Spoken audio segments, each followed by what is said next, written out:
ചെറുപ്പം മുതൽ കേൾക്കുന്നുണ്ടെങ്കിലും ആ ഒരു ഫ്രഷ്നെസ് ഇതുവരെ പോകാത്ത പാട്ടുകളിൽ ഒന്നാണ്. പക്ഷെ ഇത് മലയാളമാണെങ്കിലും ഇതിൻ്റെ അർത്ഥം എന്താണെന്ന് അറിയുന്നുണ്ടായിരുന്നില്ല. നമുക്കിതിൻ്റെ അർത്ഥം എന്താണെന്ന് നോക്കാം. പഴയ മാപ്പിളപ്പാട്ടുകൾ എഴുതിയിട്ടുള്ളതും ഈണമിട്ടിട്ടുള്ളതും നമുക്ക് ഹൃദയം കൊണ്ട് കേൾക്കാനും മനസ്സിലാക്കാനും കഴിയുന്ന രീതിയിലാണ് അല്ലേ. ഈ പാട്ട് എഴുതിയിട്ടുള്ളത് ഒരുപാട് ബ്യൂട്ടിഫുൾ ആയിട്ടുള്ള മാപ്പിളപ്പാട്ടുകൾ എഴുതിയിട്ടില്ല KT മുഹമ്മദ്ക്കാണ്. AB മുഹമ്മദ്ക്കാണ് ഇതിൻ്റെ ഫസ്റ്റ് വേർഷൻ പാടിയിട്ടുള്ളത്. ലെജൻഡ് ആയിട്ടുള്ള ബാബുക്കാണ് ഇതിന് ഈണമിട്ടിട്ടുള്ളത്. ഇതുകൊണ്ടൊക്കെയാണ് ആ ഒരു ഫ്രഷ്നെസ് ഇപ്പോഴും നമുക്ക് ഫീൽ ചെയ്യുന്നത്. ഈ പാട്ടിലുടനീളമുള്ള വരികളിൽ ദൈവത്തിനോടുള്ള സഹായം ചോദിക്കലും മദ്ഹ് പാടലുമാണ്, സ്തുതിക്കലുമാണ്.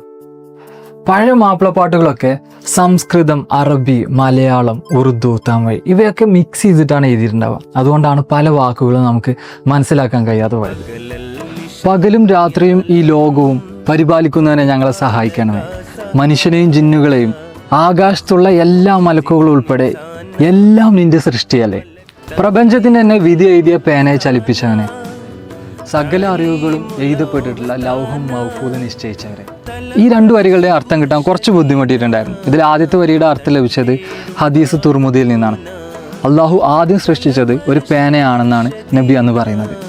പിന്നീട് ഈ പേനയോട് പ്രപഞ്ചത്തിൻ്റെ തന്നെ തൊടുക്കവും ഒടുക്കവും നമ്മുടെയൊക്കെ വിധി ഉൾപ്പെടെ എഴുതാൻ പറഞ്ഞെന്നാണ് പറയുന്നത്. അതാണ് തഖ്ദീർ കലം. പിന്നീട് രണ്ടാമത്തെ വരിയുടെ അർത്ഥം ലഭിച്ചത് ഖുർആനിലെ സൂറത്ത് അൽ ബുറൂജിൽ നിന്നാണ്. ഇവിടെ ഖുർആൻ അള്ളാഹുവിൻ്റെ ആധികാരികമായിട്ടുള്ള ഒരു ഗ്രന്ഥമാണെന്ന് പറയുന്ന ഒരു ആയത്തുണ്ട്.